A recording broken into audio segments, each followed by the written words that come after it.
우리 흩어진 석 달 동안 함께 보셨던 왕들의 이야기를 오늘로 마무리하려고 하는데요. 마지막 주인공으로 남유다 왕 히스기야를 보시겠습니다. 히스기야의 기도 많이 들어보셨지요?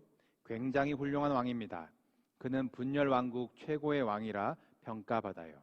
그의 이야기가 열왕기와 역대기에 구체적으로 나와 있고 이 무렵 활동했던 선지자 이사야의 책에도 그에 대해서 기록이 되어 있습니다. 히스기야는 요아스 왕은 마무리하지 못했던 산당들까지 제거하였고 우상들을 부숩니다. 성경은 히스기야를 다윗의 모든 행위와 같이 여호와 보시기에 정직하게 행하여, 히스기야가 이스라엘 하나님 여호와를 의지하였는데 그의 전후 유다 여러 왕 중에 그러한 자가 없었다. 모세에게 명령하신 계명을 지켰고 여호와께서 함께 하심에 그가 어디로 가든지 형통하였다라고 기록하며 이사야, 미가 선지자와 함께 백성들을 영적으로 깨우는 부흥을 일으킨 왕 히스기야입니다. 특별히 히스기야는 은혜를 기억하는 왕이었습니다. 하나님께서 이스라엘을 구별하시고 구원하심을 기억하는 유월절이 오래도록 지켜지지 못했는데요. 히스기야는 유월절을 기념하고 성대히 지킵니다. 솔로몬 이후로 이러한 기쁨이 예루살렘에 없었대요.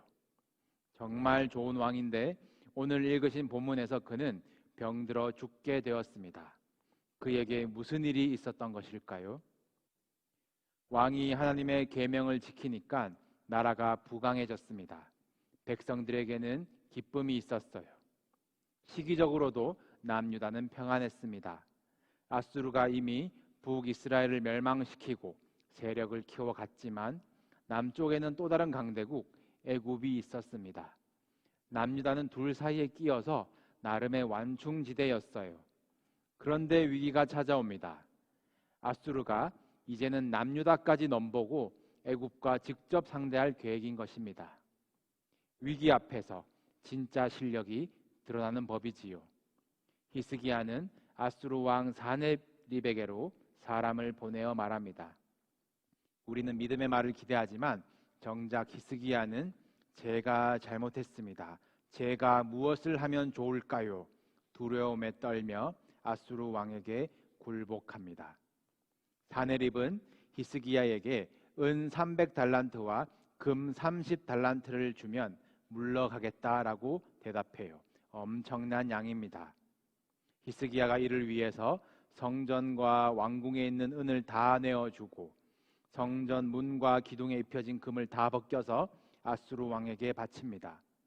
그런데 은과 금을 주면 물러가겠다라고 했던 아수르 군대가 물러가지 않습니다. 히스기야가 사기를 당한 셈이지요.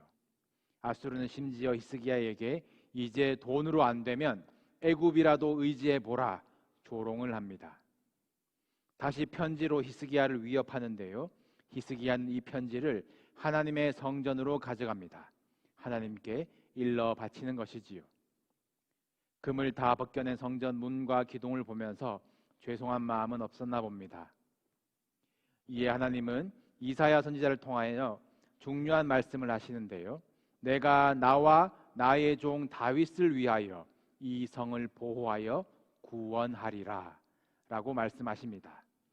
하나님이 히스기야와 이스라엘을 보호하시고 구원하시는 이유는 히스기야가 어떤 일을 하였고 무슨 기도를 해서가 아니라 하나님이 다윗에게 내가 너의 왕위를 견고하게 하리라 약속하셨기 때문에, 하나님의 신실하심이 걸려있기 때문에 나와 나의 종 다윗을 위하여 이 성을 보호하시고 구원하시는 것입니다.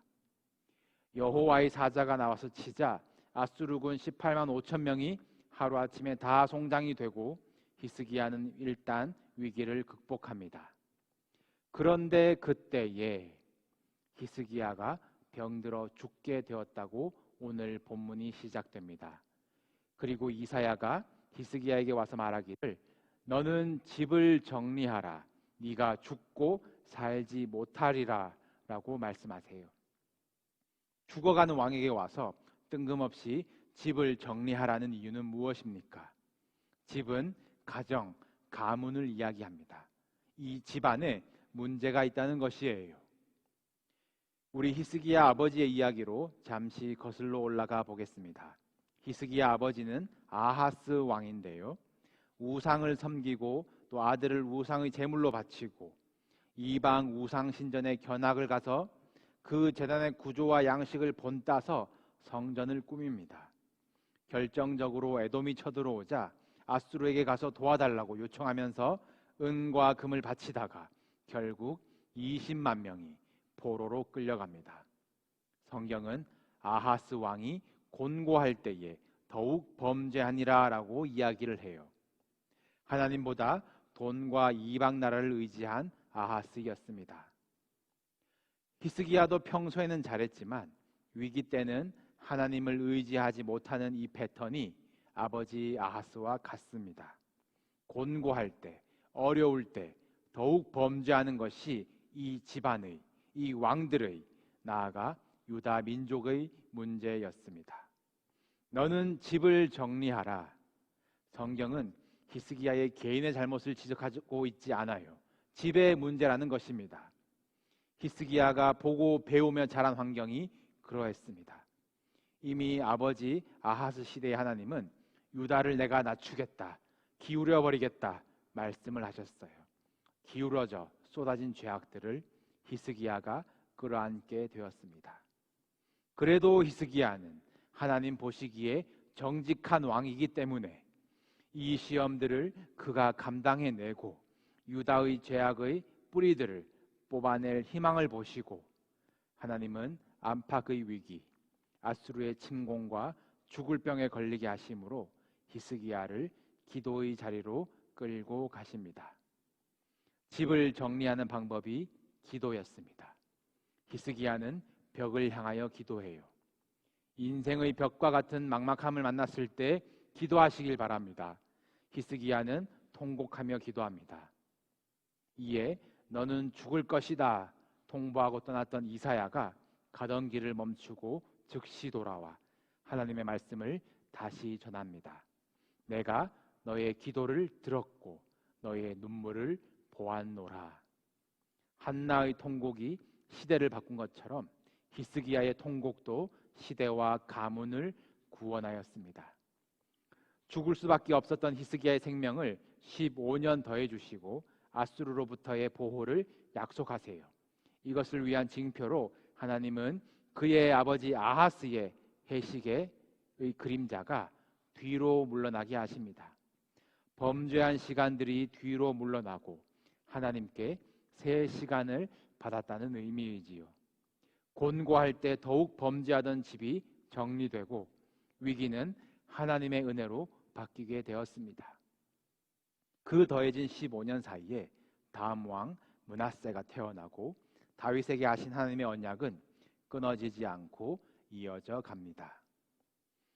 우리가 하나님 앞에서 정직히 나의 죄와 공동체의 죄를 회개할 때 하나님은 용서하시기를 기뻐하십니다.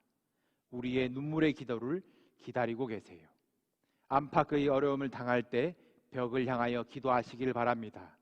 하나님만 의지하며 간구할 때 통곡의 벽은 하나님의 보호의 요새로 바뀔 것입니다. 눈물의 기도는 집을 바로 세우는 능력이 있습니다. 믿음의 기도는 병든 자를 구원하는 능력이 있습니다. 감사의 기도는 모든 지각 위에 뛰어난 하나님의 평강을 경험케 하는 능력이 있습니다. 의인의 간구는 역사하는 힘이 크다고 하셨습니다. 우리를 의롭다 하신 예수 그리스도의 보혈 의지하여 기도와 간구로 문제와 위기를 돌파하는 집이 되시기를 주님의 이름으로 축복합니다.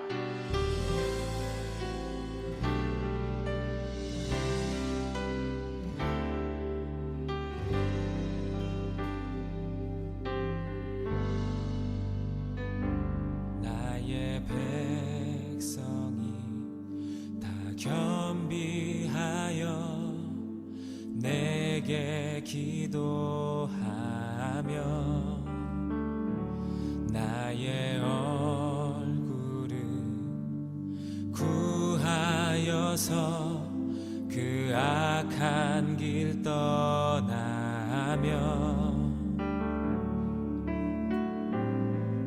하늘에서 듣고 죄를 사하며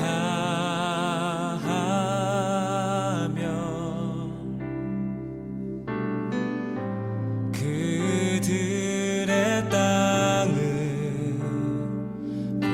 고치리라.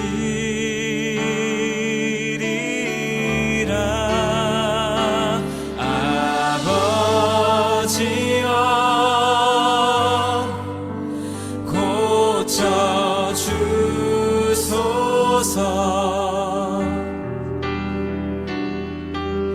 이 나라 주의 것 되게 하소서. 주 하나님